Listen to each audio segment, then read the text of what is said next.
Assalamualaikum warahmatullahi wabarakatuh. Untuk terhormat dosen pembimbing Bu Wiwit Mardiati, pembimbing lapangan Ibu Ipu Hernawati, dosen penguji Pak Niko Gratari Garga.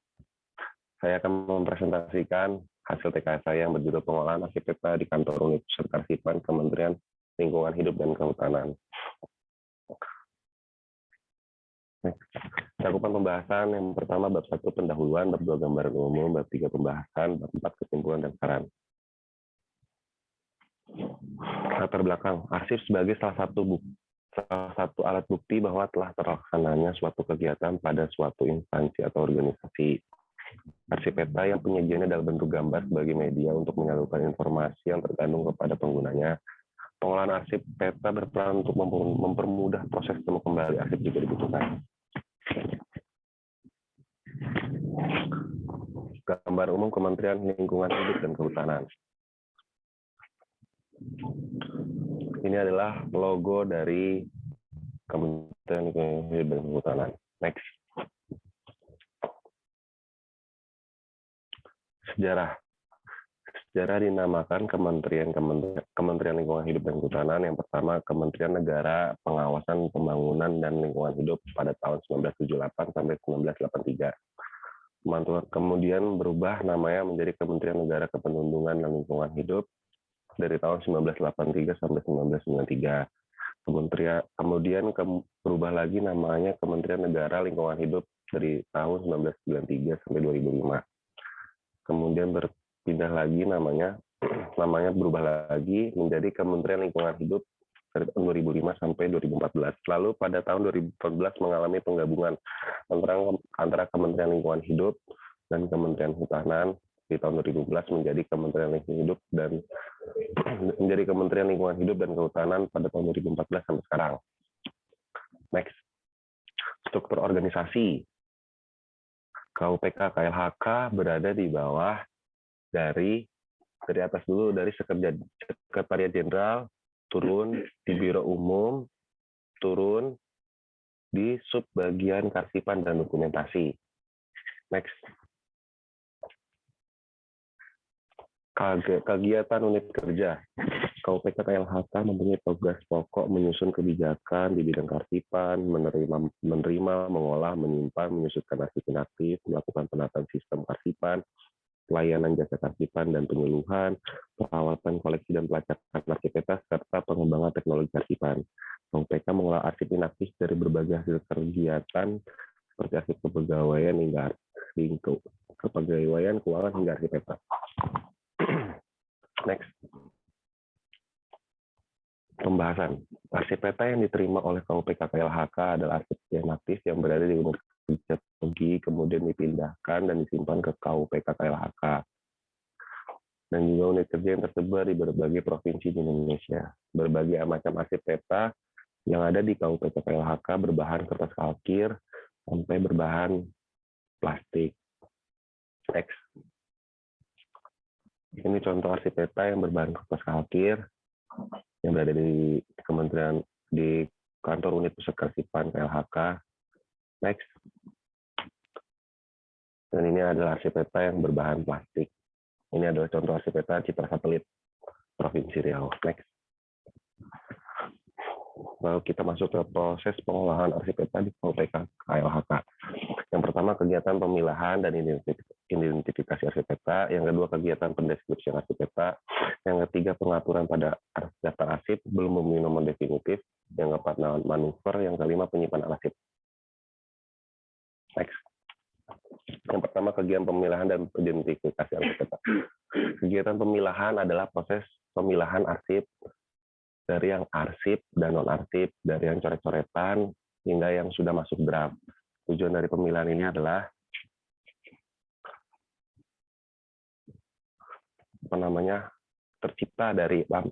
tujuan pemilahan ini adalah untuk memilah arsip yang sudah dikenali isi informasinya dan juga mana yang belum dikenali seperti tinta luntur dan lain-lain. Dan untuk identifikasi adalah memahami isi informasi Dengan membaca, masing-masing peta mencakup informasi penataan yang digunakan jenis, kurun waktu, jumlah arsip, sampai pada bagaimana kondisi arsip pada setiap arsip peta. Tujuan melakukan identifikasi adalah untuk mengetahui siapa pencipta arsip atau dari asal arsip dari pencipta, sehingga akan menghasilkan kelompok berkas arsip peta yang sesuai dengan asal masing-masing provinsi yang nantinya akan dilakukan pemberkasan berdasarkan prinsip provenance dan atau asal usul, dan dapat diketahui bahwa arsip ini disimpan berdasarkan sistem geografis. Next. Ini adalah kegiatan pendeskripsian arsip. Proses deskripsi arsip dilakukan dengan membaca isi informasi arsip peta dan menuliskannya pada kartu deskripsi mulai dari judul, pencipta arsip, kurun waktu, dan lain-lain.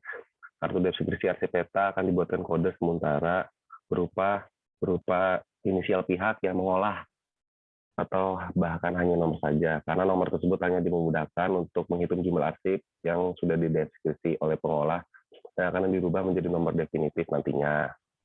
Next. Pengaturan pada daftar arsip. Setelah dilakukan deskripsi, akan dilakukan pencatatan ke dalam format Excel, Microsoft Excel, yang juga penyimpanan isi informasi arsip sesuai dengan provinsinya atau prinsip asal-usul versi peta yang dituangkan dalam bentuk daftar arsip sebagai pengaturan awal arsip peta. Penyusunan daftar arsip peta dikatakan sebagai pengelompokan dari kartu deskripsi arsip peta yang telah dibuatkan tabel daftar arsip sesuai dengan provinsi yang tercantum dalam informasi arsip peta yang dikerjakan. Pembuatan daftar arsip ini dapat dikatakan juga penyusunan skema penataan arsip sementara. Next. Kegiatan manuver.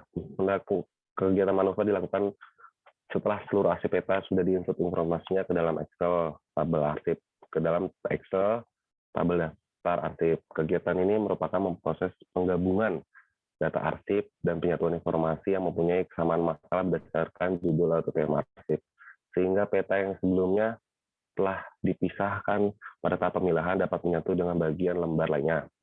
Kegiatan yang pertama adalah kita klik home pada Microsoft Excel, lalu cari fitur sort dan filter. Yang kedua, lalu klik custom sort, isi sort by dengan tema atau masalah arsip. Setelah itu lalu klik OK. Kegiatan ini dinamai dengan proses penyusunan skema definitif. Setelah dilakukan sort, maka dapat dilakukan pemeriksaan arsip peta sesuai tema atau judul dengan isi informasi peta. Next. Lalu setelah itu, urutan arsip peta akan berubah dengan sendirinya, akan berdekatan sesuai tema atau masalah dengan informasi yang sejenis. Oleh karena itu, perlu dibuatkan nomor definitif bersebelahan dengan nomor sementara, atau nomor kode, atau kode tersebut akan dijadikan sebagai nomor tetap atau nomor definitif dengan nomor 2 di depan adalah nomor dari berbagai provinsi dan 5 digit belakangnya. Misalnya, kalau arsip peta itu 14 dikodekan, maka 5 digit lainnya di belakang. Yang pertama adalah yang sudah diimport pertama kali. Next. Ini adalah contoh daftar arsip yang sudah memperoleh atau sudah mendapatkan nomor definitif. Next. Ini adalah manuver secara manual atau scan. Arsip peta yang sudah dinomorkan definitif atau tetap dari hasil sort daftar arsip peta yang sudah ada dan dituliskan pada kartu deskripsi, sehingga nomor sementara yang tidak digunakan lagi dan fokus pada nomor tetap. Pada tahap ini, fisik arsip digabungkan dengan cara scan arsip dan menggunakan hyperlink untuk menggabungkan data arsip peta yang ada di daftar arsip dan yang fisik arsip yang sudah di-scan. Next. Ini adalah contoh prosesnya. Penyimpanan. Setelah dilakukan scan arsip peta, selanjutnya ada tahap penyimpanan. Tahap penyimpanan ini sebelumnya dilakukan dengan cara ditempelkan dulu data plan di atas peta, lalu disejajarkan, lalu disimpan di lemari vertical filing. Seperti ini contohnya ya, lemari khusus untuk arsip peta. Next. Tinjauan kritis. Tinjauan kritis yang pertama, KUPK KLHK belum mempunyai payung hukum. Adanya peraturan ini bertujuan apabila ada pegawai baru yang masuk atau bekerja di bagian ini dapat melakukan kegiatan pengolahan arsip peta secara lebih efektif dengan peraturan yang berlaku. Yang kedua, pendeskripsian arsip peta. Dalam menggunakan kartu deskripsi, KUPK KLHK belum menggunakan kartu deskripsi khusus yang telah dikeluarkan oleh ANRI, yang telah dilakukan oleh pengolahan arsip yang ada di ANRI sesuai dengan Perka nomor 16 tahun 2012. Oleh karena itu, kartu deskripsinya hanya beberapa poin saja yang bisa dituliskan pada kartu deskripsi tersebut, sehingga isi informasinya tidak terlalu lengkap atau tidak terlalu detail. Dan KUPK KLHK belum membuat kartu tunjuk silang. Dibutuhkan untuk menghindari kejadian kehilangan informasi atau arsip yang terkait. Yang ketiga, pembuatan daftar arsip. Untuk pembuatan daftar arsip sudah baik, di KUPK sudah baik dan tidak jauh berbeda dengan apa yang diterapkan oleh ANRI. Yang terakhir adalah penyusunan draft pengesahan. Terdapat poin pada Perka ANRI tahun nomor 16 tahun 2012 tentang pedoman pengolahan arsip kartografi dan kearsitekturan, yaitu adalah arsip peta yang kelola sebaiknya dibuatkan penyusunan inventaris arsip dan guide arsip yang dilakukan dengan cara menyusun informasi inventaris dan guide arsip. Dilakukan dengan cara menyusun informasi arsip dan guide arsip. Menyusun informasi arsip dengan tema tertentu yang telah ditentukan berdasarkan datanya diperoleh dari arsip yang terdapat dalam daftar arsip yang telah disusun sebelumnya. Hal ini bertujuan untuk memudahkan temu kembali saat ada yang meminjam arsip ke KUPK KLHK. Jika salah satu guide atau inventaris dibuat, pimpinan unit kerja sebagai penanggung jawab akan melakukan pemeriksaan ketepatan deskripsi dilakukan pengesahan oleh pejabat yang bertanggung jawab terhadap pengolahan arsip peta. Tapi hal ini dilakukan jika arsip tersebut bersifat arsip statis. Next. Kesimpulan. Yang pertama, belum dibuatkan suatu payung hukum mengenai bagaimana proses pengolahan arsip peta yang dilakukan oleh KUPK KLHK.